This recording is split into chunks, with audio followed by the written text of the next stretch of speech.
शहरातील मिलिंदनगर भागातील गेल्या अनेक वर्षात अंतर्गत नाली सफाई करण्यात आली आहे। त्यामुळे नालीत घाण साचून पाणी आजूबाजूच्या घरात शिरत होतं।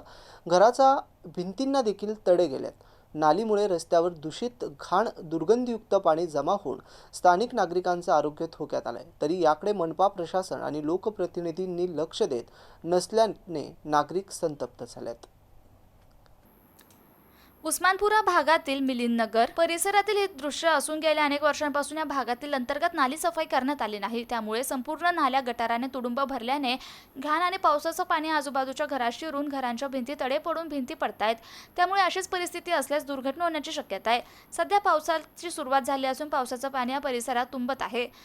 याच्या छोट्या मोठ्या गळ्यातून नागरिक लहान शालेय विद्यार्थ्यांना जावं लागत असल्याने दूषित घाण पाणी आणि दुर्गंधयुक्त वासामुळे त्यांच्या आरोग्यावर परिणाम होताना दिसतोय। सगळ्या भरल्या तिथं मच्छर झालेत, आमच्या लेकराला दुखणे आलेत।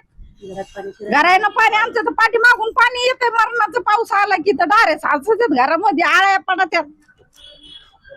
सांगू सांगू बी कटवतोय आम्ही। समोरची दोन्ही नाल्या सगळ्याच भरल्यात आमच्या। सरकारनं जरा काळजी घ्या ना, नगरपालिकेवाल्यानं आमची। लागलो ना आम्ही मरायला गरीब लोक इकडं। आमची विनंती एवढीच आहे की नाली चालू करण्यात यावी। हो, आणि घरात म्हणजे आळ्या येतात आणि आमचे पाणी साचते आमच्या महिना डेंग्यूची साथ येते। मग त्या काय आपल्या घरात नाही आळ्या येतात आमच्या। नाली चालू करण्यात यावी। अशा वाट्या नाल्या पाहिजे आम्हाला। समोरची भरली, पाठीमागची पण भरली, ते चालू करून द्यावं मला, एवढीच आमची मागणी आहे। बस बाकी काही नाही। मिलिंदनगर गल्ली नंबर 1 5 वर्ष झाली नाली बंद आहे इकडची। त्याच्यामुळे ती काढण्यात यावं आणि याच्यामुळे समोरची बी नाली बंद आहे आमची। पाणी जातच नाही पूर्ण आमच्याकडे। नाल्या बंद झाल्या दोन्ही, समोरची आणि पाठीमागची पण। पाणी नाल्या बंद झाले तर घरात पाणी शिरतो। हो, घरात पावसात शिरतं ना, आता पाणी शिरणच आता पाऊस जास्त आला तर। आणि दोन्ही नाले तुंबले होते। महानगरपालिकेचे लोक येत का? कोणी येत नाही लवकर, सांगावं लागतं त्या वेळेस या सांगितल्यावर येतात का? हा, येतात थोड्या पुरत्या परत जातात। मग ते तात्पुरतं करतात आमच्या ते, परत जातात। तुमची मागणी काय? पूर्ण नाली साफ करावं इथून, आणि ते पाठीमागचे जे समोरचे आहे ना आमचे गल्ली नंबर 1 चे, ते पूर्ण नाली क्लिअर करून घ्यावं, एवढीच मागणी आहे। नाव सांगा तुमचं? संजय बनसोडे, मिलिंदनगर।